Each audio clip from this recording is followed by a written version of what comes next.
तो गाइस कैसे हो आप लोग। तो सॉलिड स्टार के नेक्स्ट इन नॉवल के एपिसोड नंबर 382 में आपका स्वागत है। तो चलिए शुरू करते हैं। तो जैसा कि हमने पिछले एपिसोड में देखा कि लू फेंग सबसे मिलने गया होता है और साथ ही साथ में वो ट्रू यान के पास भी आया होता है। और लास्ट एपिसोड में हमने जाना था कि लू फेंग ने ट्रू यान के लिए एक ट्रू ट्रेजर लाया था। अब यहाँ पे ट्रू यान ये सुनकर शौक हो जाते कि क्या ट्रू ट्रेजर। तो लू फेंग यहाँ पे सब चीज़ें पूरी डिटेल में बताने लगता है, उसकी एबिलिटी, उसके रिक्वायरमेंट्स में। और वो कहता है कि ये ट्रेजर असल में एक एंशिएंट क्लॉक है। वो कहता है कि टीचर मैंने ऑलरेडी यहाँ पे प्राइमेक्यूस सिटी को ये दे दिया है आपको देने के लिए, इसलिए मैं यहाँ पे ये कर रहा हूँ। मैं सिर्फ ये सोच रहा हूँ कि ये आपको मदद करेगा या फिर नहीं। ये सुनकर ट्रू यान हंसने लगते हैं और वो कहते हैं कि तुम तो सच में अपने टीचर के बारे में सोचते हो। और अभी के मर्तबा वो लू फेंग के लिए सबसे ज़्यादा खुश थे कि लू फेंग यहाँ पे जिंदा बचा हुआ है। यहाँ पे लू फेंग ने आउटर रीजन्स वॉर में बहुत ज़्यादा सफ़र भी किया होगा और ये एंशिएंट क्लॉक लू फेंग का ही रिवॉर्ड है। और ऐसा ट्रेजर ये प्राइसलेस कहा जा सकता है। लू फेंग ने तो इसके लिए ना जाने कितनी मेहनत की होगी, और चाहे ऐसे ही क्यों ना हो, लू फेंग उसका डिस्पल क्यों ना हो, आखिर वो ऐसे किसी भी ट्रेजर्स को इतनी आसानी से कैसे एक्सेप्ट कर सकता है। तो हमें दिखाया जाता है ट्रू यान को, जो कहते हैं रिलैक्स, तुम्हारा टीचर री ऑनेड है। यहाँ पे तुम्हारे पास एटेस्ट ट्रेजर से आखिर कौन नहीं लेना चाहेगा।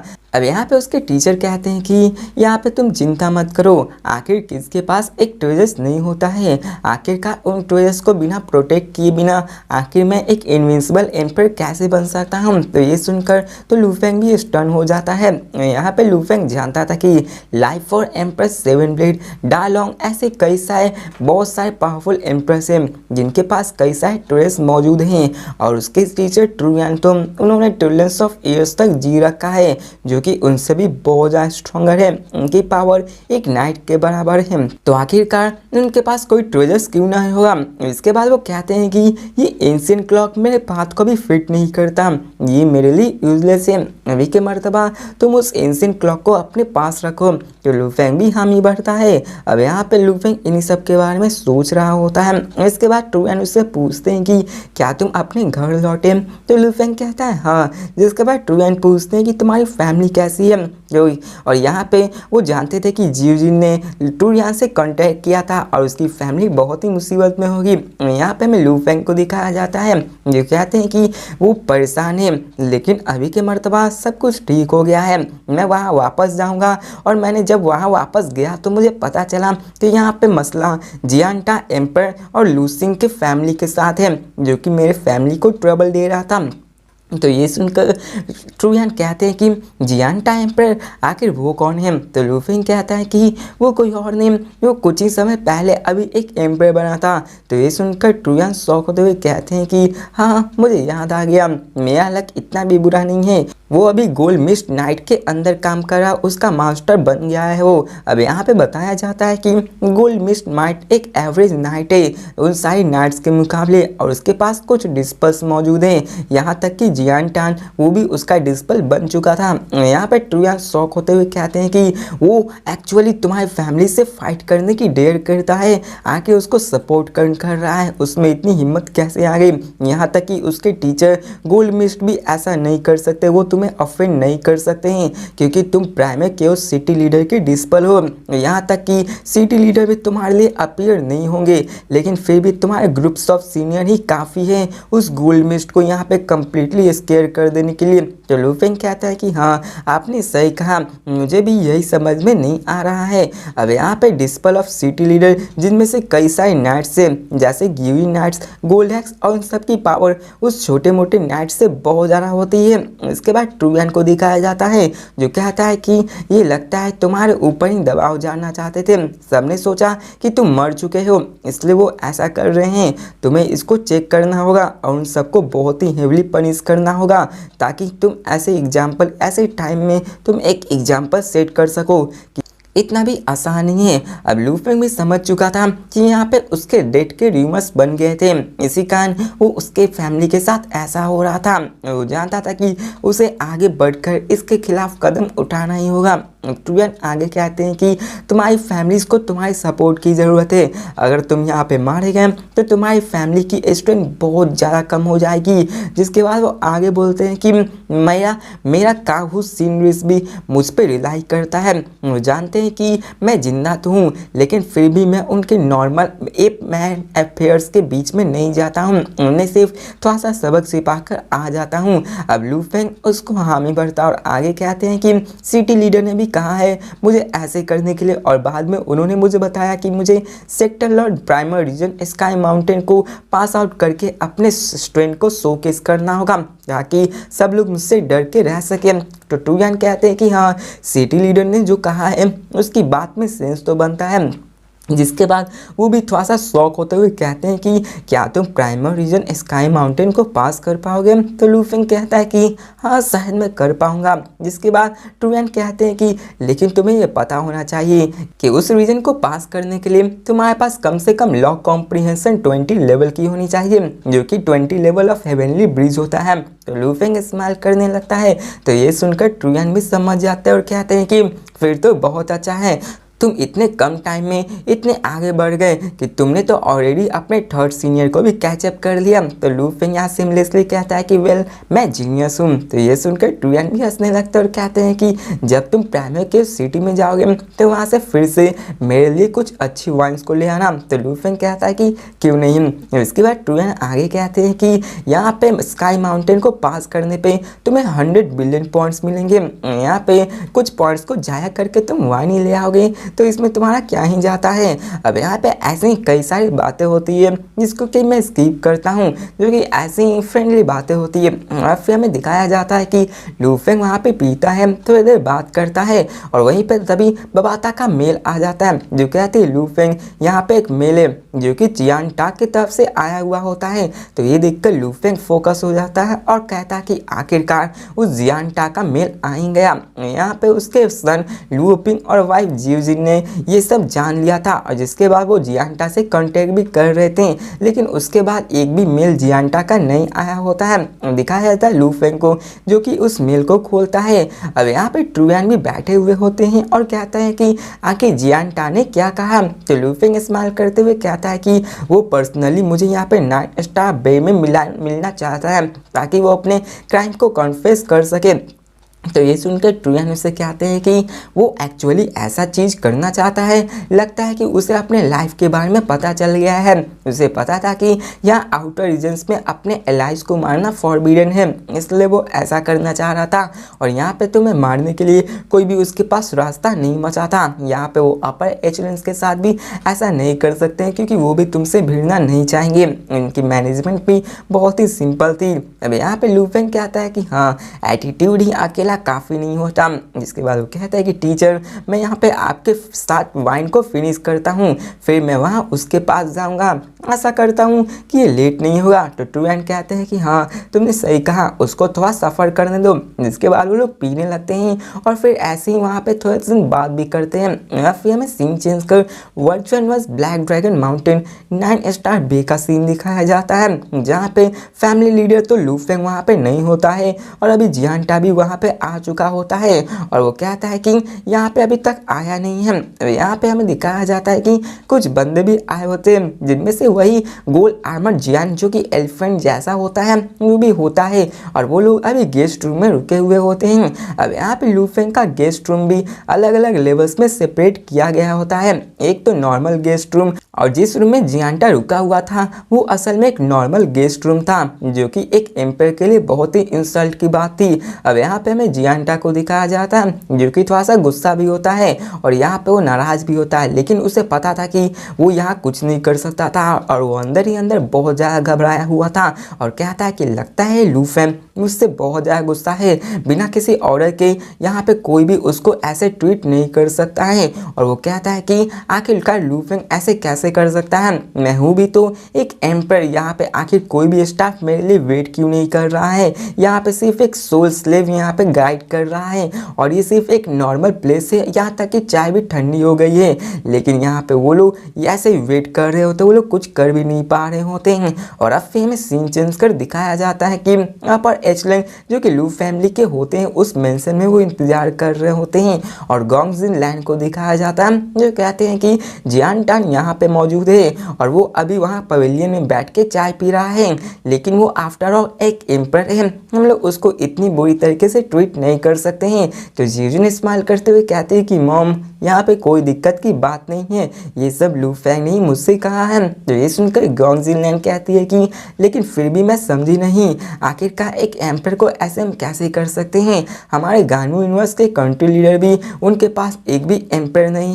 तो लू पिंग हंसते हुए कहता है कि यहाँ पे कोई दिक्कत की बात नहीं है, वो तो यहाँ पे कंप्लेन भी नहीं कर रहा है। अब तभी यहाँ पे वो लोग बात ही कर रहे होते हैं तो लू पिंग वहाँ पे आ जाता है और कहता है कि वो इसलिए क्योंकि वो मरना नहीं चाहता है। तो ये देख कर लू पिंग और लू हाई खड़े हो जाते हैं और कहते हैं डैड। अब जीजिन भी उसके पास आती है और कहती है कि तो आखिरकार तुम वापस आ ही गए। अब यहाँ पे सब लोग अपने फैमिली मैटर में बात करने लगते हैं।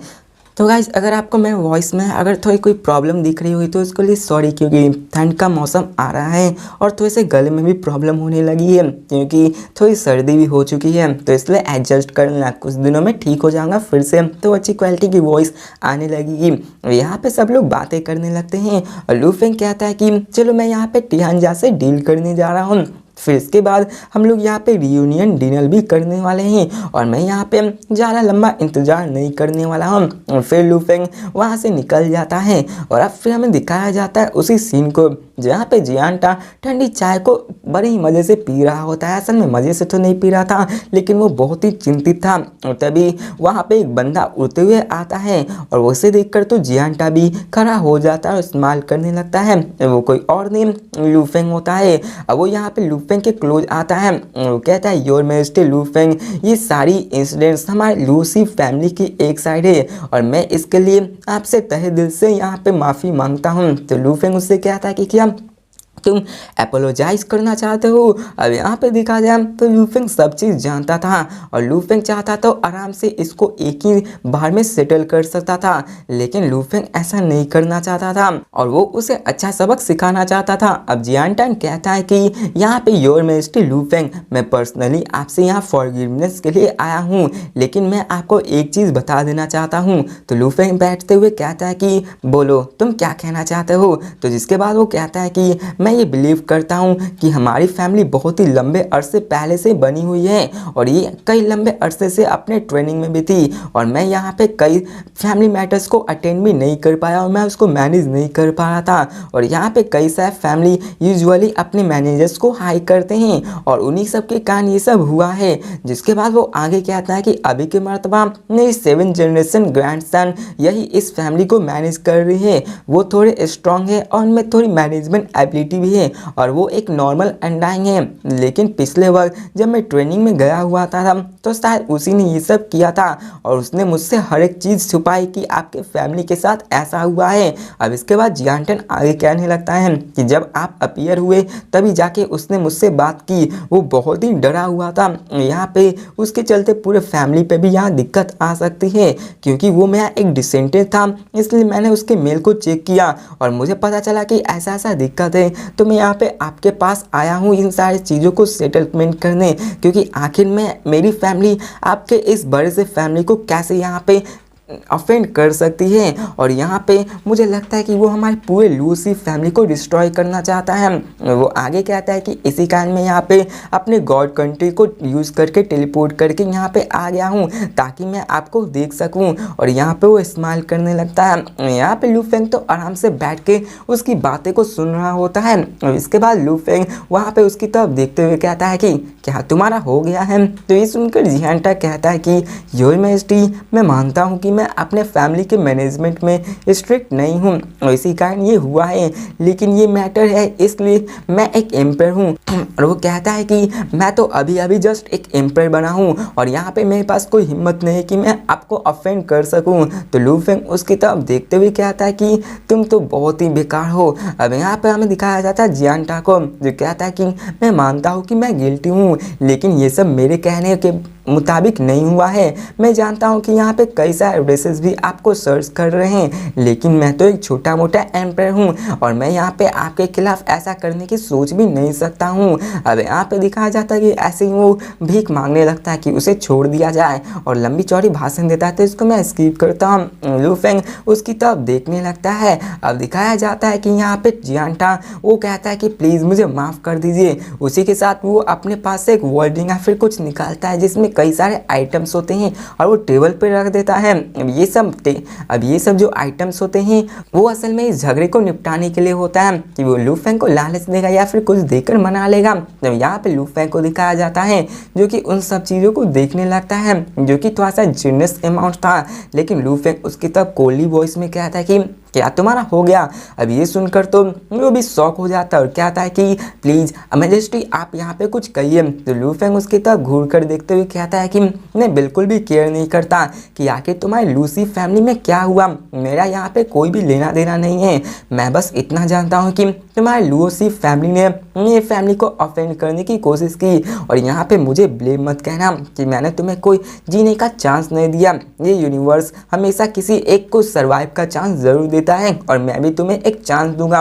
तुम एग्री करोगे तो तुम यहाँ पे सर्वाइव करोगे। अब यहाँ पे लू फेंग बहुत ही कूली मैनर में कहा होता है। इसके बाद जियांटा को दिखाया जाता है जो कि इन सारी बातों को पहले से ही जानता था और वो लू फेंग की तरफ ही देख रहा होता है कि आखिर उसका क्या होने वाला है। तो लू फेंग उसकी तरफ देखकर कहता है कि क्या तुमने यहाँ पे समझ गया। अब जियांटन को दिखाया जाता है जो कि लू फेंग के सामने खड़ा होता है और हमें बताया जाता है कि जियांटन की जो बॉडी साइज होती है वो बहुत ही बड़ी होती है और लू फेंग तो उसके सामने बच्चे के जैसा दिख रहा होता है। लेकिन पावर के मामले में देखा जाए तो यहाँ पे जियांटा तो लू फेंग को रेसिस्ट भी नहीं कर सकता है। अब जियांटा थोड़ा सा बड़बड़ाने लगता है, वो यहाँ पे कुछ बोल नहीं पाता। वो कहता है कि लू फेंग योर मैजेस्टी मैंने तो आपको अभी देखा है और यहाँ पे वो ऐसे ही बोलने लगता है। अब यहाँ पे दिखाया जाता है कि लू फेंग ने उसे सिंपली रिक्वेस्ट किया होता है कि यहाँ पे तुम्हें फैमिली को छोड़ दिया जाएगा, लेकिन हमारे 3 सिंपल रिक्वेस्ट हैं। जहाँ पे वो कहता है कि पहला तो ये कि लूसी बिजनेस के और एसेट्स के 99% हमारे लूओ फैमिली को ट्रांसफ़र कर दिया जाए। सिर्फ 1% ही अपने फैमिली बिजनेस को तुम संभाल सकते हो और ये सभी आधे दिन के अंदर हो जाना चाहिए। यहाँ पे सेकेंड ये था कि जितने भी मेंबर्स इन सब के बीच में इन्वॉल्व है लू फैमिली उन सब के साथ डील करेगी। और थर्ड रिक्वेस्ट ये था कि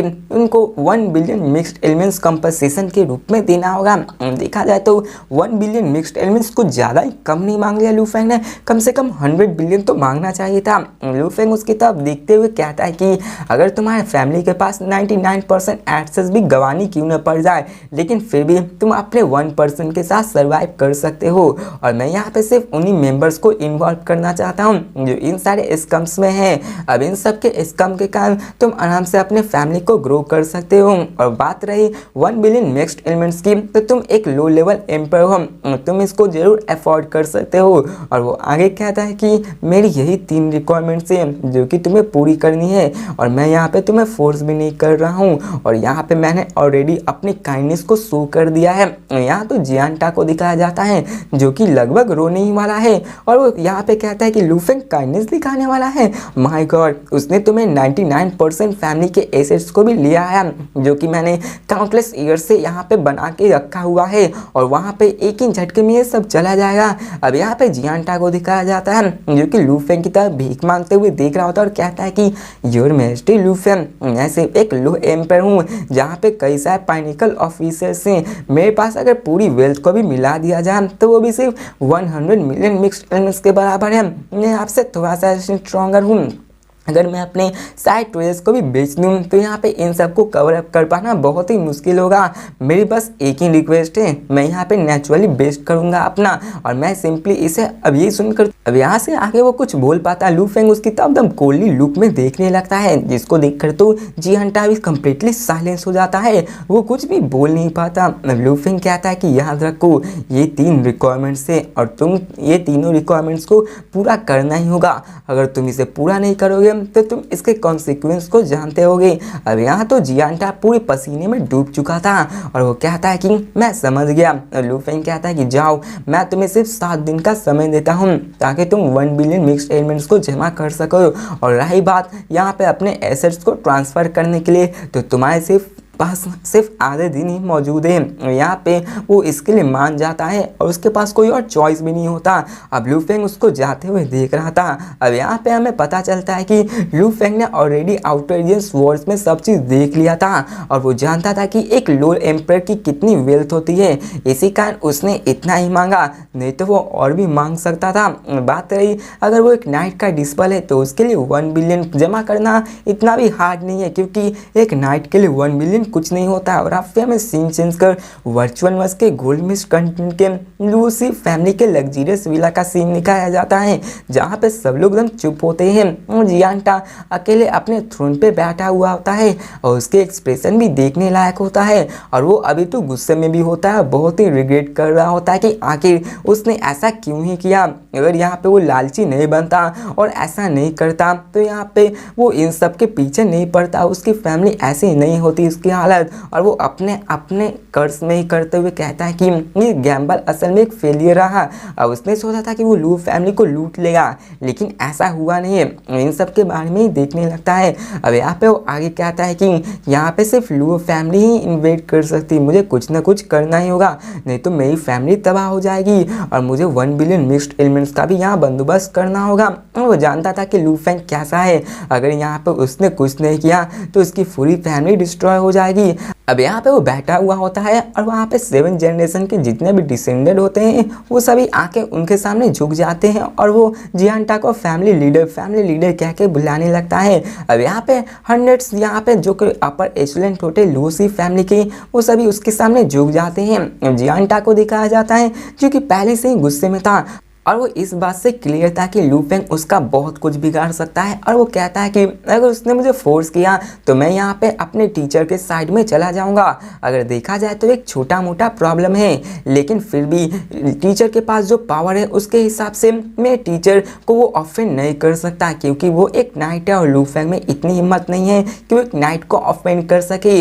और इस दरमियान वो इन सब के बारे में सोच रहा होता है। यहाँ पे वो कहता है कि मेरी फैमिली की 99% एक्सेस को वो लेना चाहता है और सिर्फ वो 1% को ही छोड़ना चाहता है। मैं यहाँ पर उसको ये सब नहीं देने वाला हूँ। और उन सब के बारे में वो सोच रहा होता है। अब यहाँ पे पूरा का पूरा हॉल ही साइलेंट हो जाता है और जितने भी लोग होते हैं वो जियांटा के नीचे खड़े होते हैं और सभी अपने घुटनों पे होते हैं। और जियांटा तो अभी बहुत ही गुस्से में होता है, उसकी किलिंग इंटेंट राइज होने लगती है।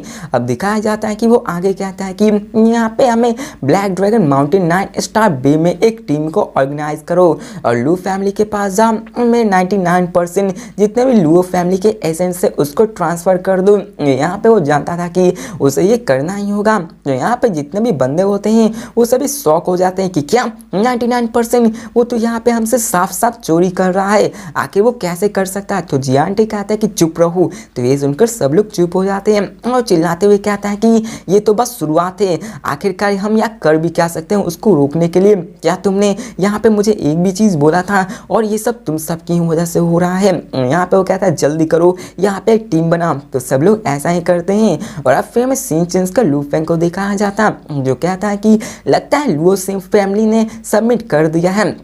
और यहाँ पे वो ये जानता था कि 99% वीसीएस जो फैमिली एसेट्स होती हैं उसके कारण उसकी फैमिली बहुत ही हद तक डिस्ट्रॉय हो जाएगी। और अब फिर हमें सीन चेंज कर ऐसे ही कई सारे सीन्स को दिखाया जाता है जो कि उन्हीं सब के बारे में होता है कि वो लोग अरेंज कर रहे होते हैं। और यहाँ पे हमें उसके वेल्थ के बारे में बताया जाता है कि लूसी फैमिली यहाँ की इंटायर यूनिवर्स कंट्री का एक स्ट्रॉन्गेस्ट फैमिली में से एक था, लेकिन आखिर वो ऐसे गायब कैसे हो सकते हैं। हमें बताया जाता है कि उस फैमिली के अंदर कई सारे स्टारफील्ड काउंटलेस प्लैनेट्स भी मौजूद थे और वो ऐसे ही गायब तो नहीं हो सकते हैं। यहाँ पे जितने भी स्टारफील्ड्स थे, काउंटलेस प्लैनेट्स थे, काउंटलेस कंपनीज थी, ऐसे थी, वो सारी की सारी ट्रांसफ़र होकर लू फैमिली के पास आ जाती है। और ये न्यूज़ कई सारे सुपर फैमिलीज के हाथ में पड़ जाती है कि लूसी फैमिली के साथ ऐसा हुआ था। वो सभी जान जाते हैं कि लू फेंग भी वापस आ चुका है। अब दिखाया जाता है हमें लू फेंग के ट्रेनिंग को जहाँ पे वो रुका हुआ होता है और वहाँ पे सब लोग इसी सब के बारे में बात कर रहे होते हैं। सीन चेंज कर 9 स्टार बे का सीन दिखाया जाता है